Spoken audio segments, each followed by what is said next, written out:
बिस्मिल्लाहिर्रहमानिर्रहीम, अस्सलाम वालेकुम। पाकिस्तान और दुनिया भर में देखने और सुनने वालों को अब्दुल कादिर का सलाम।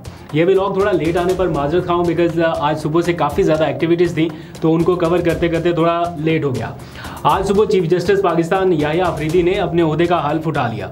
उसके बाद से अब तक क्या कुछ हुआ एक सीक्वेंस में आपको बता देता हूँ। कुछ ऑर्डर्स उन्होंने हल्फ लेते साथ ही कर लिए थे और कुछ ऑर्डर्स के ऊपर अभी थोड़ी देर पहले ही अमल दरामद का आगाज़ हुआ है। तो इब्तदाई तौर पर 5 बड़े ऑर्डर्स हैं जो उन्होंने पहले दिन पे किए हैं। उनकी तफसील आपके सामने रखता हूँ एक एक करके। लेकिन अगर आप में से कुछ लोगों को लगता है कि अब नए चीफ जस्टिस आ गए, पुराने वाले चले गए, तो मामलात बहुत खुशअस्लूबी से चलने वाले हैं, सियासी या अदालती महाज पे तूफान थम जाएगा, तो ऐसा नहीं है क्योंकि हुकूमत कुछ और बड़ा प्लान कर रही है और उसकी चीज़ें अब आहिस्ता आहिस्ता लीक आउट होना शुरू हुई हैं। एग्जीक्यूट करने की कोशिश ज़रूर होगी एक बार फिर, वो भी सारी सिचुएशन आपके सामने रखता हूँ। लेकिन पहले आज के दिन की एक्टिविटीज़ पर आ जाइए। काजी फाइज ईसा साहब अपनी मुद्दत मुलाजमत ख़त्म होने के चंद घंटों के अंदर अंदर ही बैरून मुल्क रवाना हो गए। ना सिर्फ वो रवाना हुए, उनके साथ वो भी चले गए जो उनकी गारंटियों पे शायद पाकिस्तान आए थे। तो ये जो सिचुएशन है इसको पाकिस्तानी देख रहे हैं, ऑब्जर्व कर रहे हैं कि जिनके ओहदे पाकिस्तान में, जिनकी तनख्वाहें पाकिस्तान में, जिनका सारा कुछ जिन्हें मतलब जो कुछ भी मिला वो यहाँ पर, ऐसी क्या वजह है कि एक दिन भी मतलब कर्टिसी में ही होता है ना, बंदा कर लेता है यार चलो एक आध हफ्ता गुजार के पाकिस्तान में, मतलब एक दिन भी नहीं गुजारा पाकिस्तान में और फौरन के फौरन रवाना। ठीक है, कोई मजबूरी भी हो सकती है, कोई काम भी हो सकता है, लेकिन ये तासुर आम लोगों तक जाना कि जिस मुल्क का सबसे अहम और सबसे बड़ा ओहदा उनके पास था वो एक दिन भी अपनी मुद्दत मुलाजमत के बाद यहाँ पर रुकना गवारा नहीं किया, उन्होंने चले गए। हो सकता है वापस आ जाएं 5-7 दिनों में, 10 दिनों में वापस आएँ, लेकिन ये जो एक इमेज है या ये जो एक तासुर लोगों के जहनों में रहता है कि जनाब एक दिन भी नहीं उन्होंने गुजारा पाकिस्तान में अपनी मुद्दत मुलाजमत के बाद। और ये ऑलमोस्ट सभी करते हैं, मतलब जो यहाँ से रिटायर होता है वो कहता है जाऊँ मैं बाहर। तो ये है सारा इस मुल्क की किस्मत। एनीवेज, आज सुबह जस्टिस याहिया अफरीदी ने जब हल्फ लिया उसके बाद उन्होंने 5 डिसीजंस किए हैं। हल्फ की जो तकरीब थी वो आपने सारी सोशल मीडिया पर, टेलीविजन पर देख ली होगी और बहुत सारे लोगों के तबसरे अभी जारी हैं।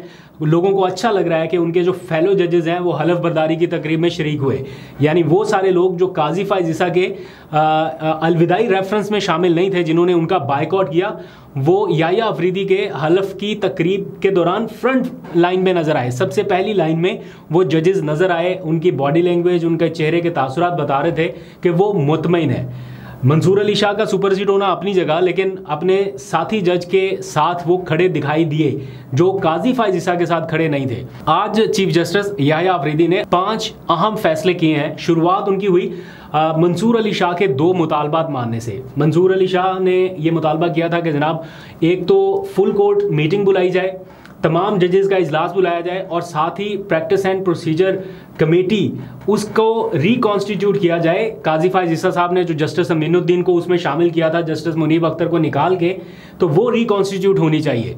तो अब ये 2 मुतालबा तो मान लिए गए हैं। आते साथ ही सबसे पहले उन्होंने वो कमेटी रिकॉन्स्टिट्यूट की जिसको सदारती ऑर्डिनेंस के ज़रिए उस वक्त काजी फाइज ईसा साहब के मुशावरत से ही हुआ होगा। बहरहाल जो भी है, ये चीज़ें हो नहीं सकती कि उनकी मुशावरत शामिल ना हो।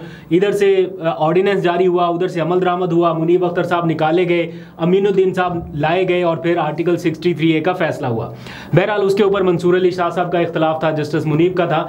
तो इब्तदाई तौर पर अब वो कमेटी वापस बहाल कर दी गई है, जस्टिस अमीनुद्दीन साहब निकाल दिए गए और मुनीब अख्तर की वापसी हुई है। ये हुकूमत के लिए कोई बहुत बड़ा थ्रेट नहीं है। जी हाँ, कोई बहुत बड़ा थ्रेट नहीं है क्योंकि असल गेम तो अभी आईनी कोर्ट्स में जानी है ना, तो मैं बहुत ज़्यादा कॉम्प्लिकेटेड नहीं करूँगा। ठीक है, मुनीब अख्तर साहब वापस आ गए, लेकिन हुकूमत अभी भी कोई इससे परेशान नहीं होगी। अच्छा, ये तो पहला मुतालबा हो गया। दूसरा, उन्होंने फुल कोर्ट मीटिंग जो है वो कॉल कर ली। अब मंडे को यानी 28 अक्टूबर को फुल कोर्ट मीटिंग होगी, उसमें भी बहुत सारी चीज़ें होनी है। इसके साथ साथ उन्होंने सुप्रीम जुडिशल काउंसिल का भी इजलास बुला लिया। ये जो जजेस को हटाने, रखने या इनकी शिकायत सुनने वाला जो फोरम है, सुप्रीम जुडिशल काउंसिल, आपको पता है काजी फाइज ईसा के खिलाफ आखिरी दिन भी, जब उनकी रिटायरमेंट का दिन था, उस दिन भी उनके खिलाफ शिकायत मौसूल हो रही थी। तो अब सुप्रीम जुडिशल काउंसिल का इजलास जो है वो भी 8 नवंबर को तलब कर लिया गया है। ये हो गए 3 फैसले। इसके साथ 2 चीज़ें उन्होंने और की हैं।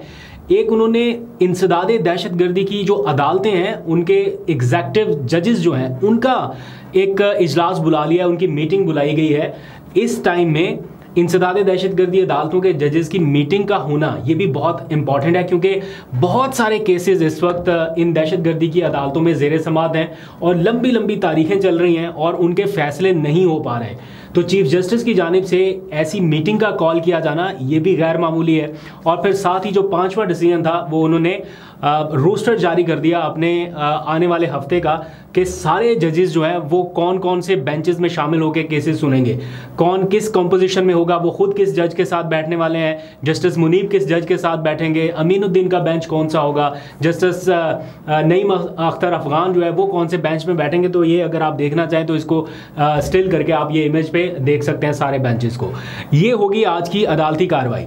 इसके बाद अब ये जो चीज़ें हो रही हैं, कुछ लोगों को लगता है कि डस्ट सेटल हो गई, नए चीफ जस्टिस साहब आ गए, लेकिन ऐसा लग रहा है कि हुकूमत का 27वीं आईनी तरमीम लाने का इरादा काफ़ी मजबूत है और वो इसको एग्जीक्यूट करने की बहुत जल्द कोशिश करने वाले हैं। इसका हिंट राना सनाउल्लाह की जानिब से भी दे दिया गया। एक टीवी इंटरव्यू में उन्होंने एडमिट किया कि इसके ऊपर हम आने जा रहे हैं और उसमें मिलिट्री कोर्ट्स के ऊपर कंसेंसस बनाने की राय भी चल रही है कि, और ये सारा क्यों होगा, 27वीं आईनी तरमीम क्यों ज़रूरी है, क्योंकि अब काजी फायज ईसा साहब के जाने के साथ ही अब इतना होल्ड, इतना डिले नहीं किया जा सकेगा। ऑल्दो के जस्टिस याहिया अफरीदी आ गए हैं, नए चीफ जस्टिस आ गए, मंसूर अली शाह का रास्ता रुक गया, बट फिर भी उस किस्म का माहौल नहीं होगा और इमरान खान को अब अदालतों से एट द एंड जाके रिलीफ मिलना ही मिलना है। अब उनके को बहुत ज़्यादा केसेस तो रह नहीं गए, जितना भी डिले कर लेंगे तो आखिरी एक आध केस है, इसमें से निकल गए तो फिर क्या होगा। तो शायद मिलिट्री ट्रायल की तरफ ले जाने के लिए हर मुमकिन कोशिश करे हुकूमत, और वो कोई 27वीं आईनी तरमीम के तहत हो। मौलाना साहब जो हैं उनके साथ चूंकि अब हाथ हो चुका, इतलात ये हैं कि उन्हें गारंटियाँ दी गई थी कि मंसूर अली शाह साहब ही चीफ जस्टिस होंगे, लेकिन नहीं हुआ और वो खुद भी मान रहे हैं कि हमें जो ड्राफ्ट हमारे साथ फाइनल हुआ था वो आखिर में बदल गया है। तो अब वो कुछ कह तो नहीं रहे, लेकिन वो बड़े ज़ोरों शोर से ये बात कन्वे कर रहे हैं हुकूमती हलकों को कि हम अपोजिशन में हैं और हम 27वीं तरमीम नहीं होने देंगे। उनको ये बात पहुंचा दी गई है कि तरमीम होगी, और राना सनाउल्लाह साहब कहते हैं कि कंसेंसस से ही होगी। कंसेंसस का मतलब पीटीआई और मौलाना का ऑन बोर्ड होना। तो पीटीआई तो किसी सूरत नहीं होने लगी क्योंकि उसमें मिलिट्री ट्रायल होंगे, और मौलाना जो है वो अब एक बार हाथ हो चुका, क्या वो दूसरी बार बर्दाश्त करेंगे। और हुकूमत जो है वो एमक्यूएम के कंधे पर रख के बंदूक चला रही है कि 27वीं तरमीम में एमक्यूएम का कोई मुतालबा है, उन्होंने कोई बल्दियाती इंतखाबात की का मामला उठाया है, उसको इसमें एडजस्ट करने की कोशिश करेंगे। एमक्यूएम के मामले पर आप पूरी आईनी तरमीम कर डालें, अगर करनी थी तो इसी में कर लेते।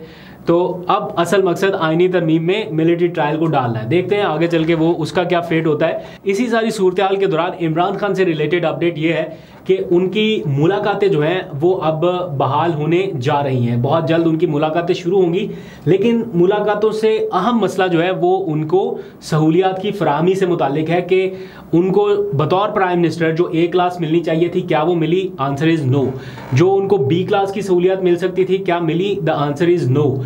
जो बाकी उनको फैसिलिटीज़ अदालती अहकामात पर मिली, क्या वो कायम है अभी तक? The answer is no. तो जिस तरह से उनको बाहर आके बताया जाता है उनकी सहूलियात से मुतालिक कि उनके पास अखबार, टीवी की एक्सेस भी नहीं है, मालूमात की रसाई भी नहीं है, ये सारा कुछ उनसे एक तरह से हटाया गया है। और 22-22 घंटे तक अंदर रहना, फिर सिर्फ 1-2 घंटों के लिए बाहर निकलने की इजाज़त, एक्सरसाइज नहीं। तो ये वो सारी चीज़ें हैं जो इस टाइम इमरान खान फेस कर रहे हैं। तो इन सारी चीज़ों को वापस लाने के लिए आज एक पिटिशन फाइल की गई है, या फैसला हो गया करने का फैसल चौधरी एडवोकेट की जानिब से।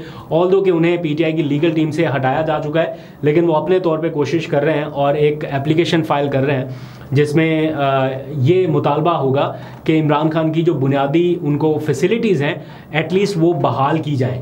यही उनके लिए बड़ा रिलीफ होगा। जो एक बड़ी प्रॉब्लम थी उनकी, वो बुशरा बीबी का अंदर होना था, वो रिहा हो गई, उनकी बहनें रिहा हो गई, तो अब वो मेंटली काफ़ी ज़्यादा रिलैक्स होंगे। लेकिन थोड़ी बहुत अगर उनको फैसिलिटीज़ भी मिल जाती हैं तो ये भी एक बिग साई ऑफ रिलीफ होगा उनके लिए भी, पार्टी के लिए भी। ऑल्दो कि पार्टी को उनके रिलीज़ की तरफ अब जाना है, कोशिशें करनी, अगला मरहला वही है, लेकिन उसमें थोड़ा सा डिले रहेगा। हुकूमत कोशिश करेगी डिले करने की।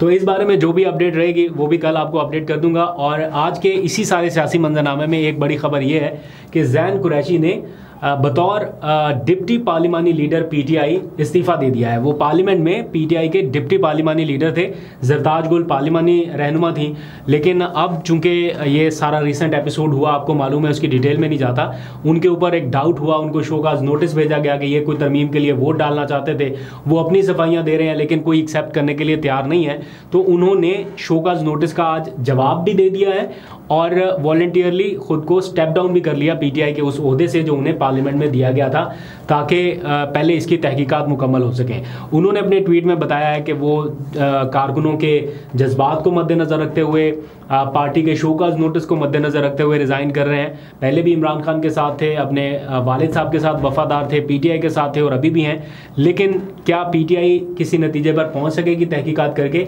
ये चंद दिनों में पता चल जाएगा। अभी तक को बहुत हार्ड किस्म की तहकीकात शुरू नहीं हुई। बताया गया था कि इनके हलफनामों की वीडियोज़, इनके कुछ ऑडियो पैगामात और कुछ और डिटेल्स भी मंजरेआम पे आनी है। अभी तक इंतज़ार है कारकुनों का। लेट्स सी, आपको अपडेट करता रहूँगा, अपना फीडबैक ज़रूर दीजिएगा।